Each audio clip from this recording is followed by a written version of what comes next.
The information provided in this podcast is for educational purposes only and should not be taken as medical advice. Before making a health decision, please consult with a qualified medical professional. Thank you for your attention and enjoy today's episode. What is up, good people of the internet? My name is Tony and you're currently tuned into Hemp Nerd, the podcast that clarifies how safe and effective cannabis therapy is so you can have a smoother road to recovery. Now, in today's episode, we're going to be answering the question, is it safe to take CBD oil with Cymbalta? Now, if you are new to Hemp Nerd, what I normally like to do first is understand exactly what we're dealing with. So we're going to spend a bit of time at the beginning just understanding what Cymbalta is, what it's used for, and all that jazz. And then moving forward, we're going to shift the conversation to understanding or seeing whether it's actually safe or not to take CBD oil with Cymbalta. But for everyone familiar with the content, you know what time it is. And hopefully today, if you have not subscribed already, hopefully today is the day I actually earn your subscription. So with that said, let's get into it.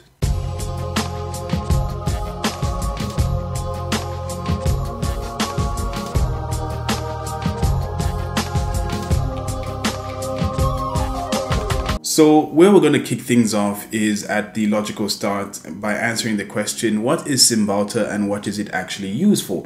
So Cymbalta is actually an SNRI antidepressant. SNRI stands for Serotonin Norepinephrine Reuptake Inhibitor. This basically means that Cymbalta blocks serotonin and norepinephrine from being reabsorbed into your neurons. This makes these two chemical messengers or neurotransmitters more abundant in your brain and body. And of course, the main ingredient inside of Cymbalta is a chemical compound called duloxetine. I believe that is how you pronounce it. Anyway, this particular compound, duloxetine or Cymbalta, is used to treat the following conditions, which are major depressive disorder, generalized anxiety disorder, fibromyalgia, diabetic neuropathy, osteoarthritic pain, and chronic musculoskeletal pain. So, in theory, serotonin and norepinephrine are made more abundant in your system.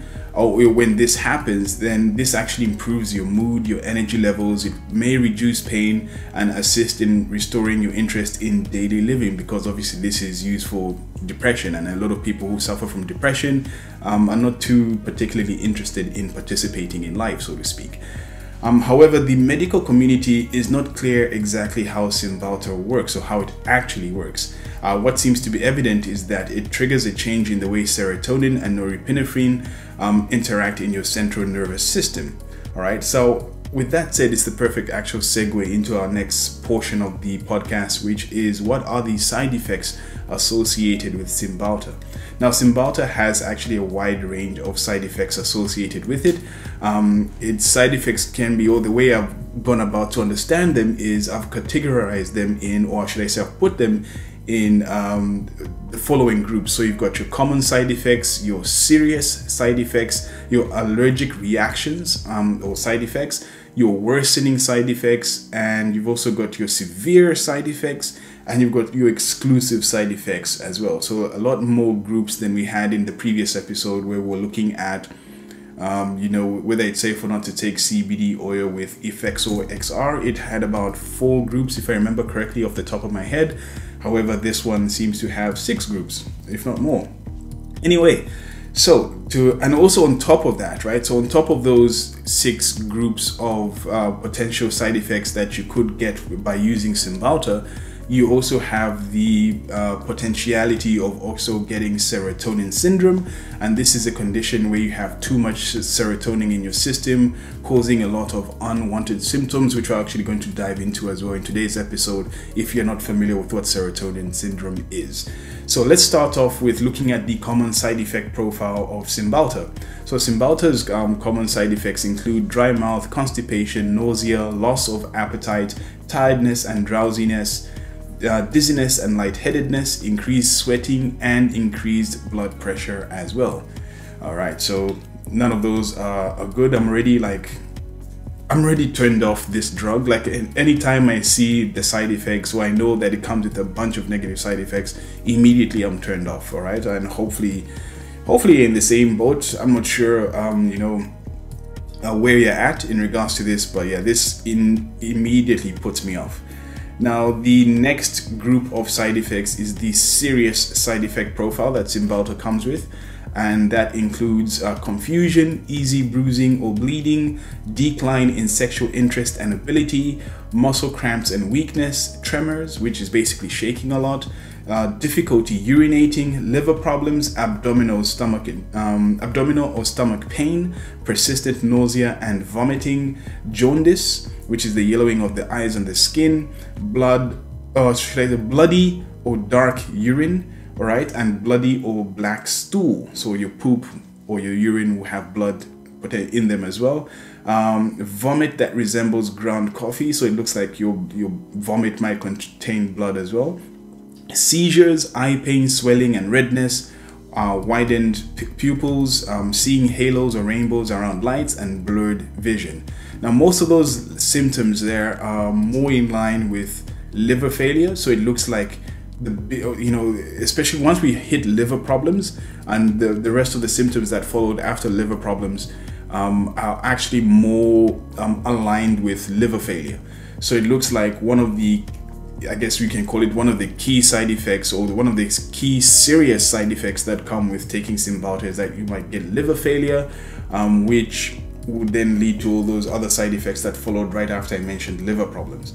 All right, anyway, let's keep moving.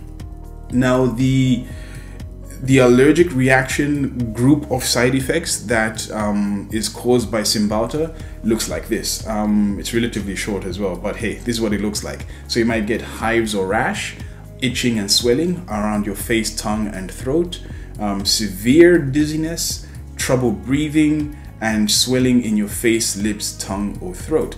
So yeah, that does sound more like an allergic reaction, but it is something that could happen if you do take Cymbalta. Now, the worsening side effect profile of Cymbalta includes worsening depression, worsening anxiety, worsening panic attacks, suicidal thoughts and self-harm, insomnia, which is trouble sleeping, impulsiveness and restlessness, irritability and agitation, hostility and aggressiveness, mental and physical hyperactivity, and yeah, I did say worsening depression already. So just that worsening side effect profile, to me, doesn't make Cymbalta a viable candidate to use as a solution for, let's say, if I had depression or anxiety, for example. I wouldn't be touching this drug, because there is a possibility, and this is no matter what my doctor says. Even though my doctor says, oh, the risk to benefit ratio is better, like I don't know how they're going to word it, because the doctors are going to sell this drug. There's a reason why people have been taking it for many years, because it's obviously, we've given doctors that power, that authority to actually have sovereignty over our health. However, this is what they're giving us, right? It may help with your depression, right? It may help with your anxiety. However, it might also make it worse. All right. So to me, I'm like, why would I take something that might also make it worse? And when I say might, it's not like a big might, like, oh, it's a big might in the sense that it might not happen. It means like it might make it worse. Like there's a strong possibility that this is actually going to happen. Like my symptoms will get worse to the point where I'm actually contemplating ending my own life, and I'm actually, slicing myself up. So again, this is a drug I would not be touching. But let's keep moving. There's more side effects that we need to go through. So the next side effect profile is the severe side effect profile that Cymbalta comes with, and that looks a little something like this. So you also get a lightheaded feeling, or basically feeling like you're going to pass out, that level of lightheadedness, vision changes, eye pain or swelling or eye redness, easy bruising and unusual bleeding, painful or difficult urination, seizures, manic episodes, which is basically racing thoughts, increased energy, decreased need for sleep, risk-taking behavior, being agitated or talkative. All right, you also get right-sided upper stomach pain, itching, dark urine, yellowing of the skin or eyes, which is again a sign of liver problems. So you might damage your liver by taking this, and it keeps showing up, right? And this is from multiple sites. You also have the headaches, confusion, slurred speech, severe weakness, vomiting, loss of coordination, feeling unsteady, and which are basically all signs of low levels of sodium in your body. That's something again that could occur. And then you also have the potentiality of having a severe skin reaction. So fever, sore throat, swelling in your face or tongue, burning. This sounds more like the allergic reaction side of things.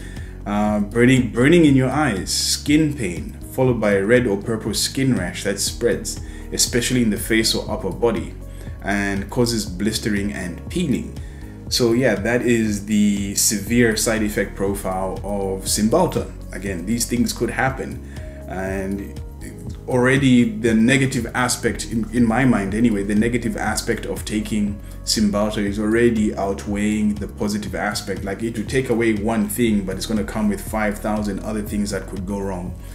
All right, depending on who you are and all that jazz. I'm not buying it. Anyway, now the exclusive side effects. So this one is a bit interesting to explain, because I had to further break it up into two groups within the exclusive side effects. So the first group, it comes down to the type of person that you are, right? So the first group is people under the age of 25, where, in fact, now let me just tell you what the two groups are. There's people under the age of 25, and there's people known as sensitive people. Now, with sensitive people, I don't exactly know what that means when they say sensitive. I don't know if they mean sensitive to medication, sensitive to this type of medication, but it's just sensitive people. Maybe you've got a sensitive body or somewhat. If you know what that is, please let me know. If you're watching this on YouTube, let me know in the description below what that actually means, because I didn't get the time to actually research that, and I didn't see the point either for this episode. But that is one of the groups, and the other subgroup. So that's one of the subgroups. The other subgroup is people under the age of 25. So if you are under the age of 25 and you take Cymbalta, this may also happen to you. This is an exclusive set of side effects that will happen to you, on top of everything else that we've already covered, right? So you have loss of appetite and weight loss. Again, worsening depression, worsening anxiety, worsening panic attacks, suicidal thoughts and self-harm, trouble sleeping, insomnia, impulsiveness and restlessness, irritability and agitation, hostility and aggressiveness, and mental and physical hyperactivity.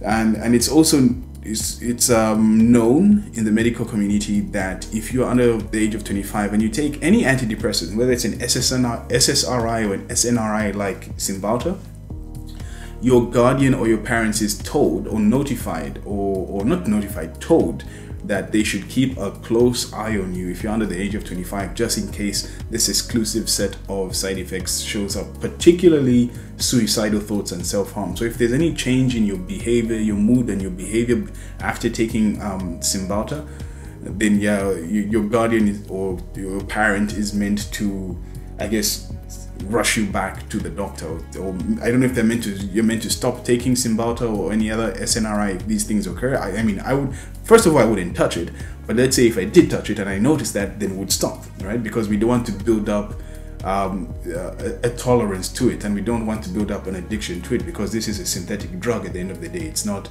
you know, it's being framed or it's being sold as medicine, but this is a drug at the end of the day. It's synthetic, it's man-made. So yeah, that's something to think about, something to consider. If, let's say, you know someone who's actually taking this, they're under the age of 25, or you're considering it, this is something that may occur, right? Now, under the sensitive group of people, again, I don't know what sensitive means, and I'll be so happy if someone can actually clarify that for me. Otherwise, I'll just have to do so on the weekend or something to figure out what that means. But you may experience the following exclusive side effects, which is bleeding, dizziness and lightheadedness, loss of coordination, which increases your risk of actually falling down, and a salt imbalance. I think that's called hyponatremia or hyponatremia. So, but it's a short list, but that could occur. Like, bleeding in general is not fun, of course. Being dizzy and lightheadedness all the time, not fun. I can even imagine that causing a bit of vertigo. And loss of coordination. I mean, again, that loss of coordination and increased risk of falling. So you won't even be able to like walk straight, and you're not even like drunk or anything like that. You're just, you know, reacting negatively to Cymbalta. So yeah, it's not looking good for Cymbalta. And now on top of all of that, right? On top of that entire baggage, all those suitcases, those 6 suitcases of side effects that Cymbalta comes with, it also comes with an extra suitcase, or I don't know if you want to call it hand luggage, but you could also get Serotonin Syndrome, which we've already covered earlier, to say that it's a condition where you have an overabundance or too much serotonin in your system. What happens, the symptoms that manifest when you have Serotonin Syndrome include agitation, hallucinations, fever, sweating and shivering, a sped up heart rate, muscle stiffness and twitching, loss of coordination, nausea and vomiting, and diarrhea. So in my eyes, it is really not looking good for Cymbalta. I would not be taking this. I would not be giving this to my children. I would not be touching this with a sick person's wallet. Not at all. I would be keeping this very far away. Hopefully we're on the same boat, but again, everyone's different, so I can understand and respect that. But this is what it is at the moment.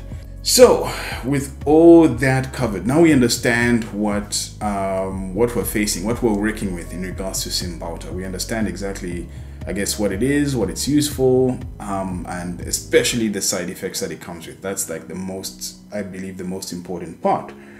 So, if you're to stop taking this right now, let's say everything I've covered has freaked you out, so to speak. You're like, oh my God, I need to stop taking this. I guess a valid question to address is what are the withdrawal symptoms associated with Cymbalta, right? Because if you've been taking it for a while, then and it's obviously a synthetic drug, then there obviously will be some withdrawal symptoms, and it comes down to, are you willing to go through that process of withdrawing from this drug and go through these withdrawal symptoms? I mean, obviously you're already dealing with the side effects in some way, shape or form. You found a way to harmonize or balance your life in that way where it's normal and you've kind of made it okay, but I don't know if it's something you want to live with for the rest of your life. Okay, so like with any synthetic drug, the longer you take it, the more intense your withdrawal symptoms are gonna be, right? Now, according to a 2005 analysis of clinical trial data, researchers found that about 44.3% of people who stopped taking Cymbalta, or the actual active ingredient, which was duloxetine, they actually did experience withdrawal symptoms. So just about 50% of people, just under 50% of people, should I say. The patients in the various studies were using duloxetine for treating major depressive disorder. So they were treating depression, right? And the researchers recommended that to reduce the dose no less than 2 weeks before actually stopping or discontinuing. So if you don't do that, right, if you just abruptly stop taking Cymbalta, you're going to experience obviously all the withdrawal symptoms that it comes with, which I'm about to go through that list with you. So what they, from that 2005 study, what the researchers found or recommended actually is that if you want to stop taking Cymbalta, this is regardless of whether you're having CBD oil or not. If you want to actually stop taking Cymbalta, you need to give yourself like at least, right? Because I don't know how long you've been taking Cymbalta for, or duloxetine. But at least the minimum, give yourself a 2-week window to reduce your administration, to reduce your intake of how much you're actually taking in. Obviously, if you've been taking it for a longer time, and you know anything more than 3 months is, to me, is a long time, then maybe you should give yourself a month, 4 weeks. Give yourself 4 weeks to like slowly reduce your intake, slowly reduce, and then obviously take note of the different effects that are occurring when that's happening, and just give your time, just give your body time to actually adjust and slowly wean yourself off, and then you can come, you even know, like once you do go through the process, you come to a point where you can actually just stop taking it, right? Now, that's not to say that the depression will go away, because you actually need to replace that with something else, which is what we're going to get into obviously with the CBD oil and stuff. But the withdrawal effects that you may experience going through that process, right, include, again, dizziness, severe nausea, right, and vomiting, headaches, paresthesia, which is basically a tingling skin sensation, irritability, nightmares, all right, fatigue, insomnia, vertigo, and anxiety. So those things may show up as you start to wean yourself off. I'm not sure if they're going to show up when you do it slowly. Maybe they will, maybe they won't. I personally believe that they will. But then even when you do stop, like once you've reduced your intake to a point where you feel it's safe to stop, you need to be mindful, right, that these withdrawal effects might actually manifest. Now that we understand what we're dealing with, right, we understand all this, what Cymbalta is, what the active ingredient is, what is used to treat, the different side effect profiles that it comes with, and the withdrawal effects profile that it has as well. And we've briefly touched on a study in 2005 that showed about just under half of the study group experienced some side effects, and what the researchers recommended if you wanted to stop using it, to give yourself at least a bare minimum, right, of a 2-week window, depending on how long you've actually been using this drug for. Now, the big fat question of the day is, can you take CBD oil with Cymbalta, right? Can you do it? Now, in my personal view, or in my professional view, right, I don't feel it is safe for anyone to take CBD oil with Cymbalta, and it's for one main reason, which I'm going to get into, but it's not safe. The risk of something actually going wrong is very high when you mix the two together, right? And especially, specifically when we're looking at the main reason is drug interactions, right? But what's going to happen, the risks that I see happening if you took, let's say you took Cymbalta and then immediately you took CBD oil as well, is that you could experience intensified side effects. So whatever side effects you're already experiencing with Cymbalta would actually intensify. I personally believe that you also experience exposure to more side effects. So let's say you were experiencing 1 to 2, maybe 3 side effects. All of a sudden, you're going to start experiencing 4, 5, 6, maybe even 7 different side effects, right? And there's a whole, class or array of side effects to experience with Cymbalta. On top of that, I also believe that it will increase your risk of getting Serotonin Syndrome, and it will also increase your risk of getting liver failure, which we've also gone through, especially with Serotonin Syndrome. We've gone through that. We understand what it is, is too much serotonin in your system. And we also saw that one of the side effect profiles listed liver problems and then all the symptoms associated with liver failure. However, don't feel like all hope is lost, because if your goal is to actually wean yourself off Cymbalta using CBD oil, or maybe to even reduce the impact of the side effects that you're currently experiencing with Cymbalta, then there is an approach that you can adopt that is being promoted by a lot of pro-cannabis doctors in their own special way, which I've come to learn through my research. However, it will require you to be very disciplined, strategic, and careful with your approach, but obviously the fruit of your labor will be worth it. However, before we go into understanding what that approach is, knowing what that approach is, the first thing we need to do is assess the risks, we've touched on the risks, like what I believe or what I see will happen, but you need to understand why I say those things would happen. So the first thing you need to know about medication and drugs in general is that up to about 80%, some doctors say 90%, some say 70%, some even say 60%, but I rest on about 80%. It's just a happy medium for me. About 80% of all pharmaceutical drugs are broken down in your liver, and this is done by a group of enzymes called cytochrome P450, all right, or CYP-P450 for short.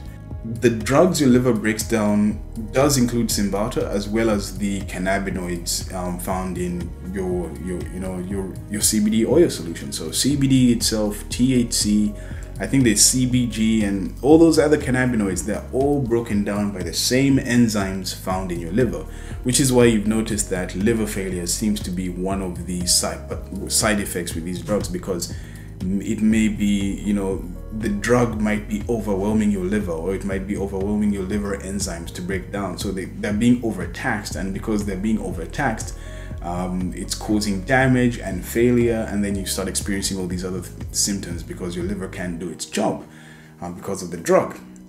So that's like the big, fat reason for me anyway why I don't feel it's safe for anyone to actually take Cymbalta with CBD oil, or take any SNRI or any SSRI antidepressant with CBD oil at the same time, right? Let me be more specific, at the same time or very close together. I don't believe that is the right move or the smart thing to do, because you're gonna, again, through drug interactions, because of overtaxing or overwhelming your liver, and also because all the compounds found in CBD oil, as well as all the medications that are currently available in the market, are all broken down in the same location within your liver. What would happen is, if you took CBD oil and Cymbalta at the same time, you'd actually induce a mechanism called competitive inhibition, right? This is more commonly called the grapefruit effect, but the scientific community actually calls this competitive inhibition. This is where, in the context that we're speaking of, this is where the cannabinoids in CBD oil and Cymbalta actually are competing for those same metabolic enzymes in your liver, for the cytochrome P450 enzyme group that breaks these guys down. And what I envision happening, or the worst case scenario that I envision happening, is that Cymbalta will be blocked and CBD oil will be broken down, so CBD, THC, and all those other cannabinoids will be broken down first, and because they're being broken down first, they're blocking Cymbalta from actually being broken down. And when that occurs, there's going to be more Cymbalta made abundant in its raw form, because it hasn't been broken down in your system. And when that occurs, I mean, obviously when you take it, you've got the common side effects, and the serious ones, and the severe ones, and the sensitive ones, and the worsening ones, and that's just on a mild level, right? Now, when you have an overabundance of Cymbalta in your system, because it's not being broken down by your liver, because it's being blocked by the cannabinoids, because you decided that it was a good idea to take CBD oil and Cymbalta at the same time, you will, I personally believe, experience intensified side effects. So whatever side effects you're already experiencing, if you're someone who's actually taking Cymbalta already, you will experience more intensified side effects. So your vomiting will get worse, your nausea will get worse, your headaches will get worse. Whatever it is that you're experiencing, those things will get worse. Secondly, what would also happen is, what I see would happen is that not only will your existing side effects get worse, you will also experience a wider range of side effects, right? So if it was just nausea, vomiting, and headaches, then you might start experiencing worsening depression, worsening anxiety, suicidal thoughts, and all those things. Like, everything else will start making itself manifest in your life, because you decided to take CBD oil and Cymbalta together. Now, even though CBD oil has a way more safer side effect profile than Cymbalta, which is something else I'm going to get to into today's episode, but if you take them together at the same time, because one's being blocked, the other one's being metabolized, one's being made more abundant in your system, it's going to cause more problems than solutions, right?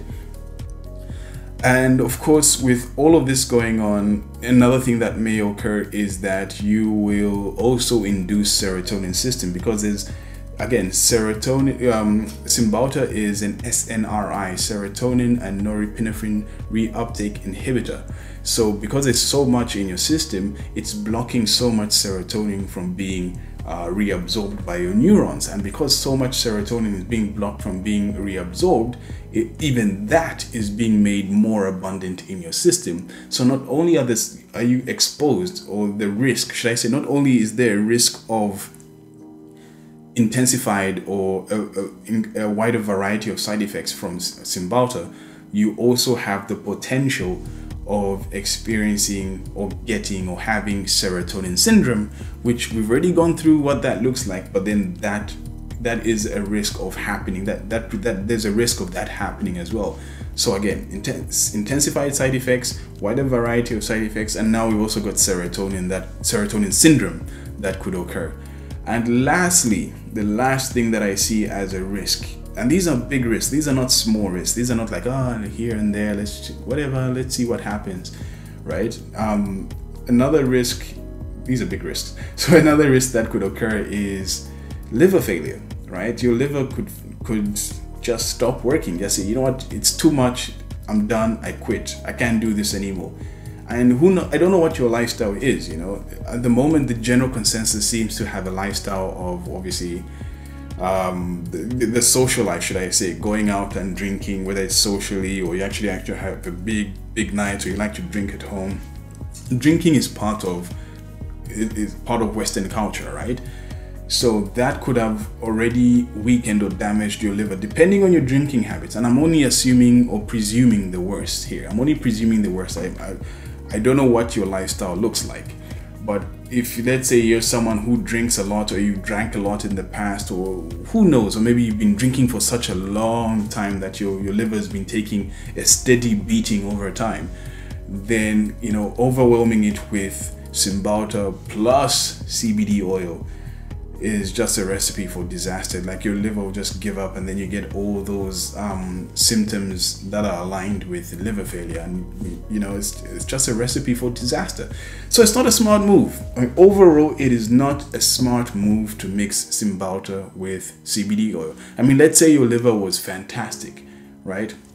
Cymbalta by itself, one of its side effects is liver failure or liver problems, right? That's already one of the side effects of the drug, regardless of how fantastic your liver is. And that's assuming the best. And I'm also assuming the worst. Like, let's say your liver has been taking a beating for a while, you start taking Cymbalta, liver failure is a stronger possibility, there's a higher risk. And then on top of that, you decide to take CBD oil on top, together with your Cymbalta, because you've rationalized to yourself that it's a good idea. I hate to break it to you, it's not. All right, it's not. However, actually, did I go through? No, I haven't. So let me just quickly go through the symptoms of liver failure, because maybe your mind hasn't like wrapped around just how, you know, not cool. I'm trying to find some light wording here because there's some heavy content. Trying to find some, yeah. Let me just give you the symptoms of liver failure so you can actually understand what you'd experience. So again, jaundice, so yellowing of your skin and your eyeballs or your eyes, pain in your upper right abdomen. Obviously, I believe that's where the liver is, so you're gonna have pain there. Abdominal swelling as well, so abdominal swelling, abdominal pain, pain in the right abdomen, nausea and vomiting. That's pretty consistent all around. And you get a general sense of feeling unwell. I think that's called malaise. You get disoriented as well, so you have disorientation or confusion. You want to be confused or disoriented all the time. It's kind of like you've just woken up and you don't know what's going on, and you have sleepiness, or maybe fatigue, you know. And these are all signs of liver failure. So those are the risks, right? Those are the risks of taking CBD oil and Cymbalta together, relative to your lifestyle, all right? Relative to your lifestyle. So the next question, or the next logical step here, is how can you actually safely do it? Because I completely understand and respect the fact that maybe your goal is to wean yourself off Cymbalta, or your goal is to actually reduce the impact of side effects. Although, why would you even want to be taking Cymbalta, you know, for the perpetual future, when there's something like CBD oil that can help with depression and anxiety way better than Cymbalta? I mean, there's studies out there to do it, to prove it, right? But of course, the current establishment doesn't want us to have access to this, because it's obviously going to drain their pockets. And what I'm thinking, I can't prove this, all right? I can't validate this with data or research. But what I'm thinking is, until they figure out how to monetize cannabis therapy, you know, until they can figure out how to make money from it and control it, and just not make money, like control, like they want to have absolute control, then they're not, you know, going to be so liberal with it. And also, I think it's going to create less patients, because obviously the more you keep going back to your doctor, the more money they keep making.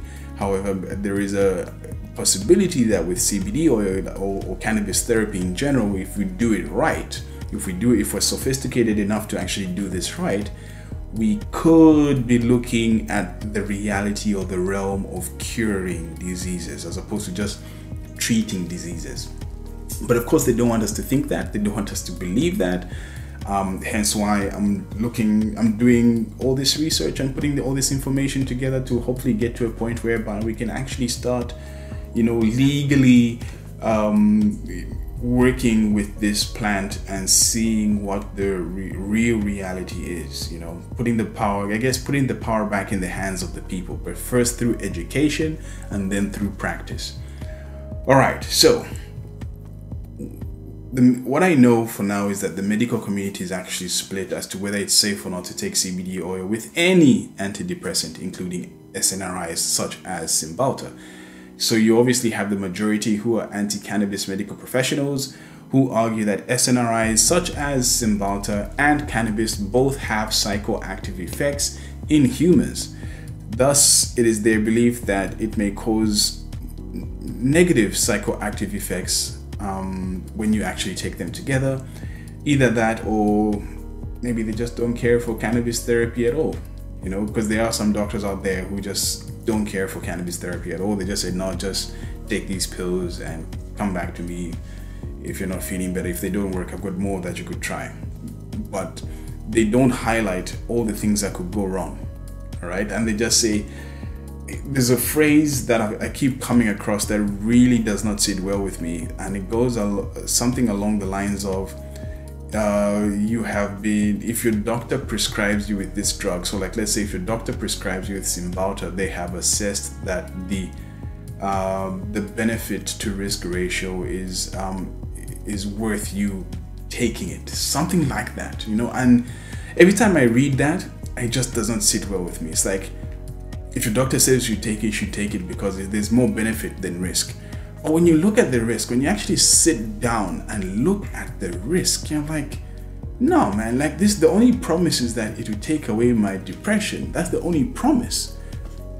But the risk is that it might actually make my depression worse, plus a whole load of other things. So how in anyone's right mind is that beneficial? Like, how is the benefit to risk ratio beneficial? Like, no matter how depressed I am, there's no way in my right mind I can take a pill that has the potential to make my depression even worse than it already is and give me a whole load of other things to deal with, or to be a whole load of other complications, right? That's madness. It doesn't make sense. It's utter madness, all right?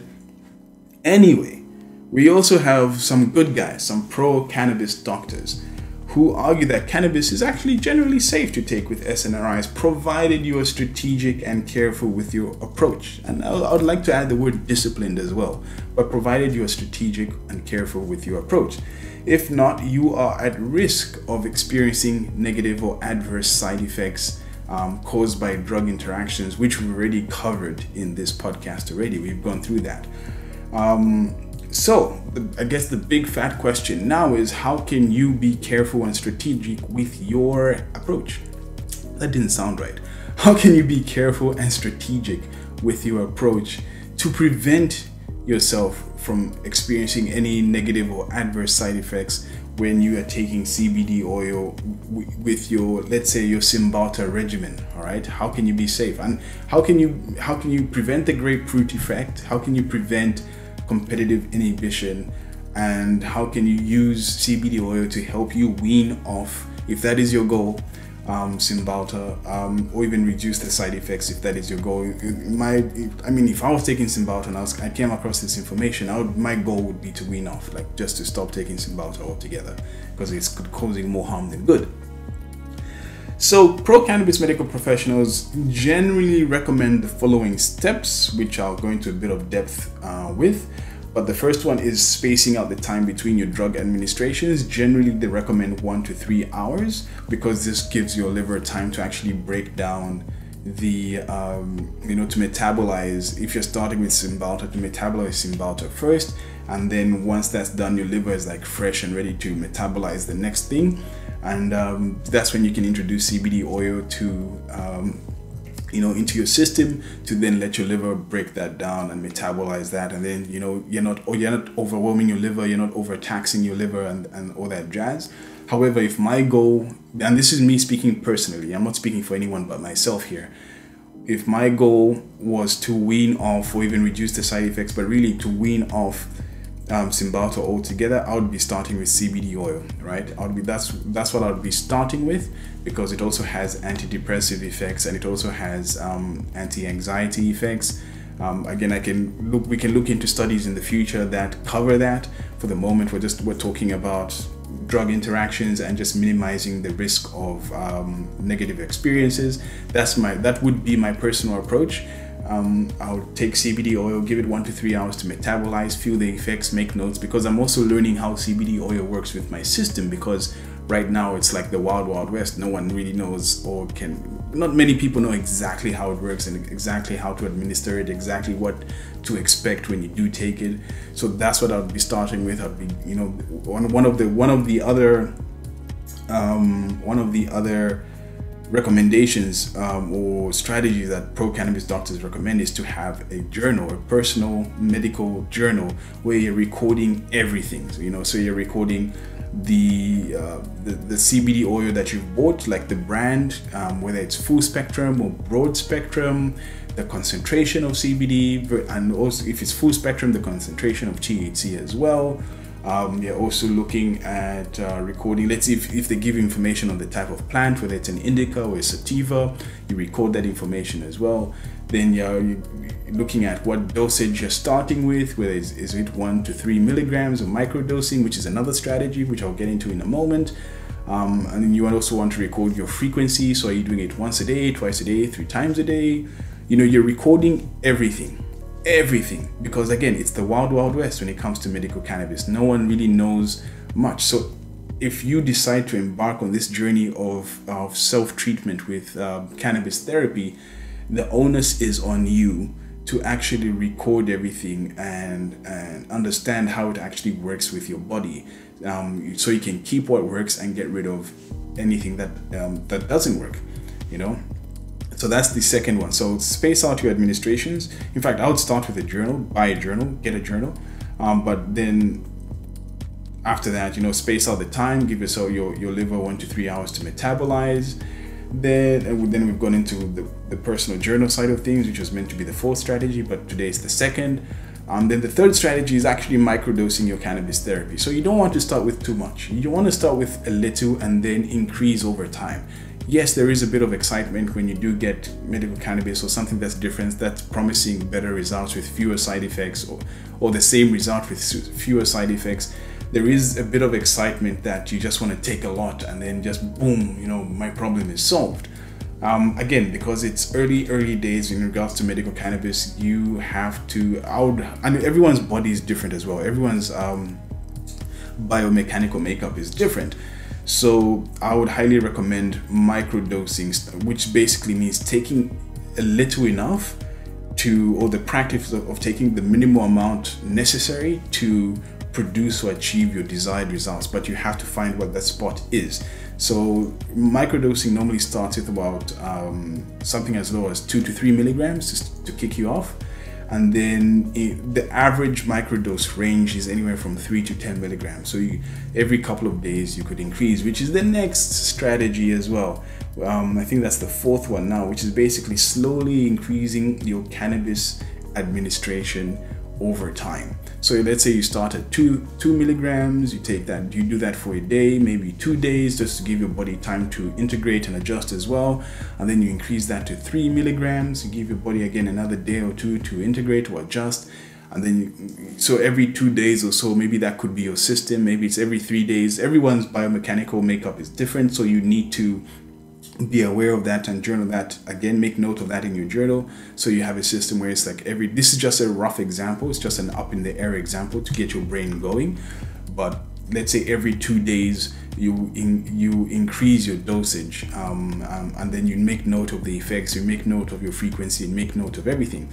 One positive of doing this as well is, for example, let's look at it as, let's say it's not all sunshine and rainbows as you're increasing. Let's say you get to a point whereby, let's say you get to about 8 milligrams per dose, and then you find that you start feeling lethargic and dizzy, right?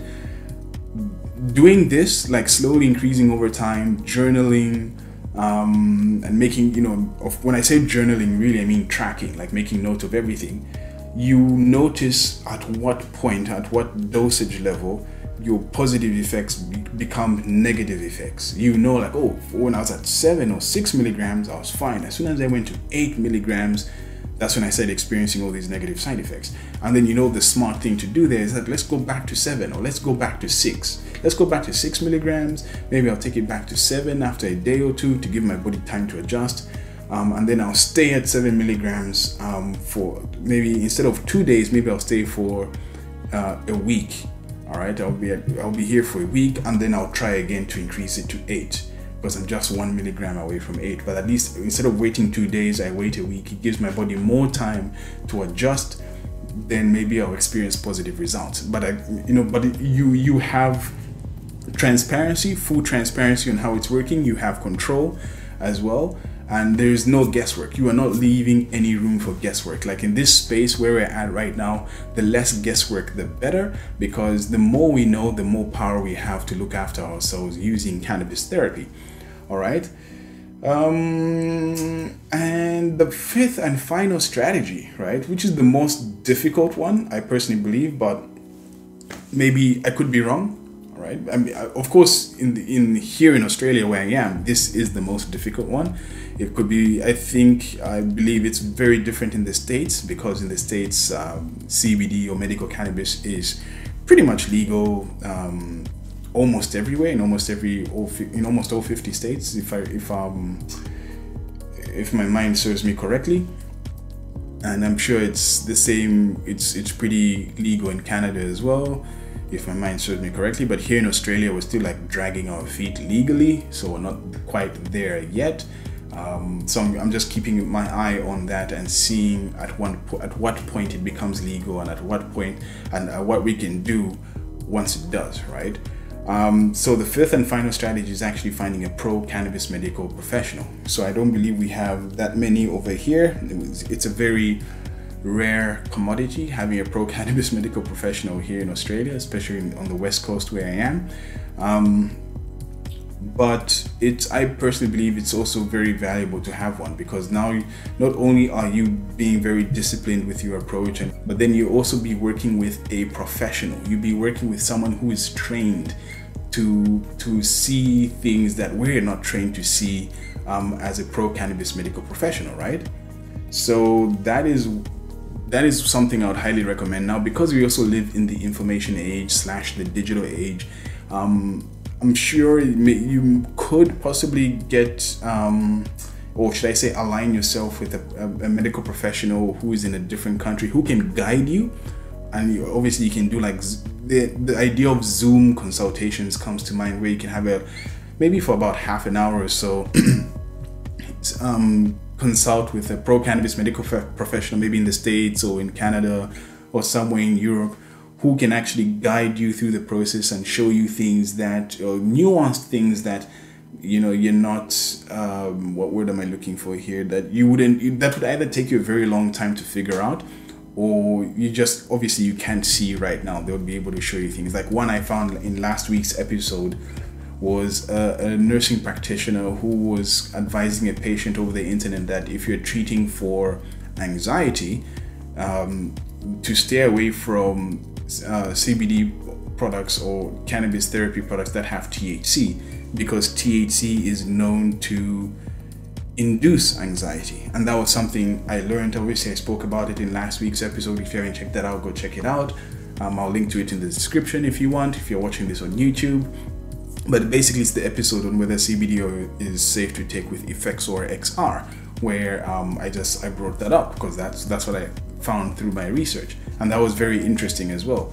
But that basically reinforces the point that part of your strategy is to align yourself with a pro-cannabis medical professional who can guide you through the process, who's guiding you through weaning off, guiding you through lessening the impact of your side effects, guiding you. Maybe for me personally, I'll be guiding myself to wean off and then make cannabis therapy my primary form of treatment. That's my personal, take on this, right? That's what I would be doing.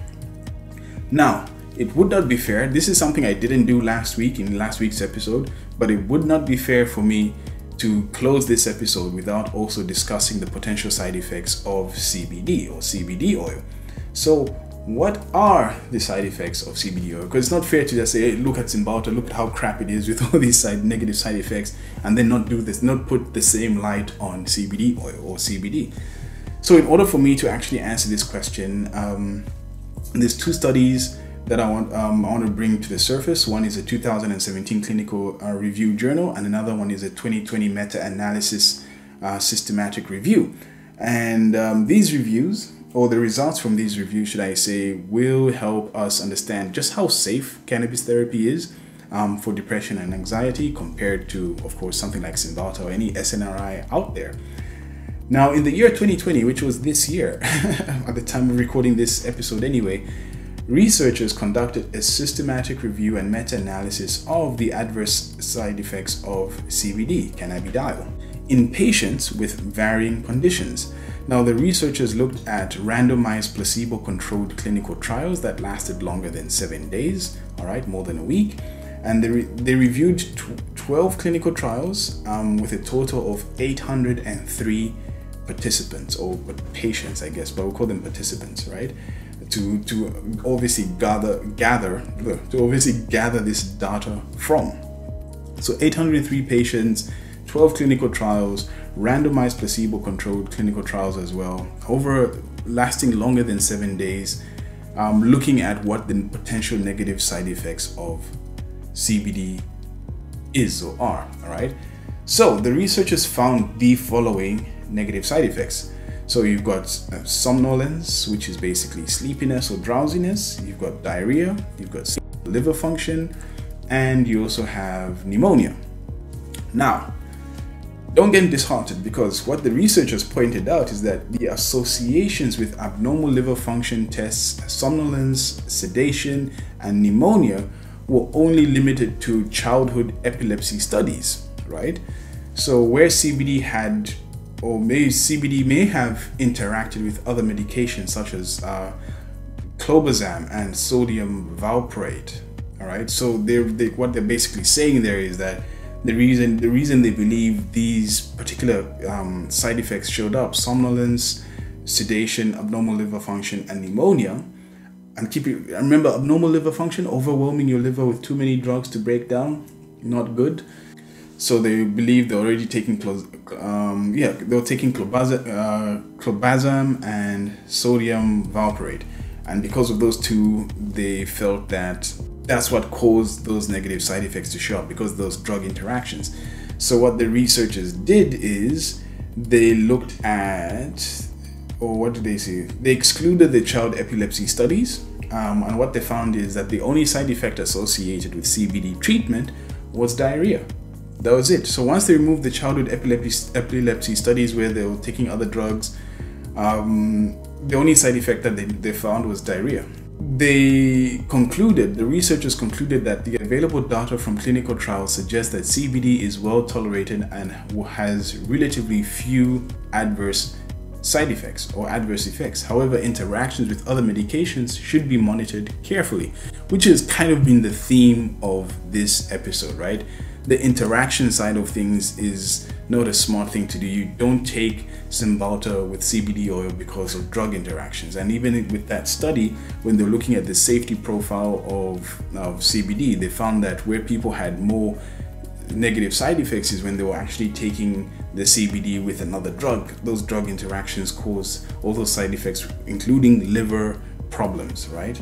Or abnormal liver function, because they're overtaxing or overwhelming the liver, because that's where 80 to 90% of all drugs are actually broken down. Now, in a 2017 study, researchers set out to update the results that was found in a previous 2011 study regarding the safety and side effects of CBD. So the researchers' focus in this review was on the clinical studies and potential interaction CBD has with other drugs. the majority of the clinical studies reviewed in their update were for the treatment of epilepsy and psychotic disorders. Now, psychotic is more, what word am I looking for?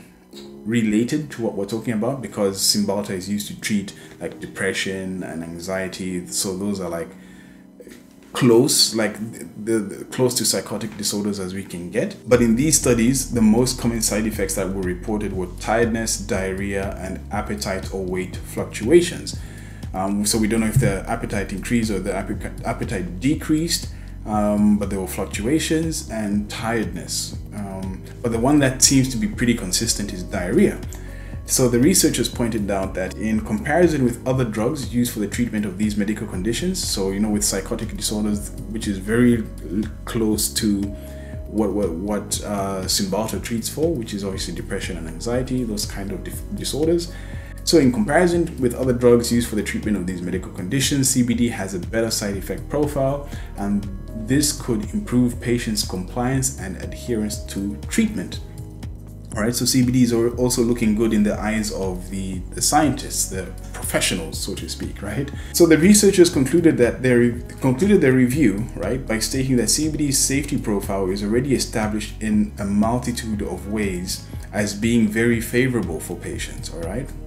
Thus, various areas of CBD research should be extended to close knowledge gaps and have a completely well-tested compound for mainstream use, which is something I highly agree with, and part of the reason why I am building Hemp Nerd.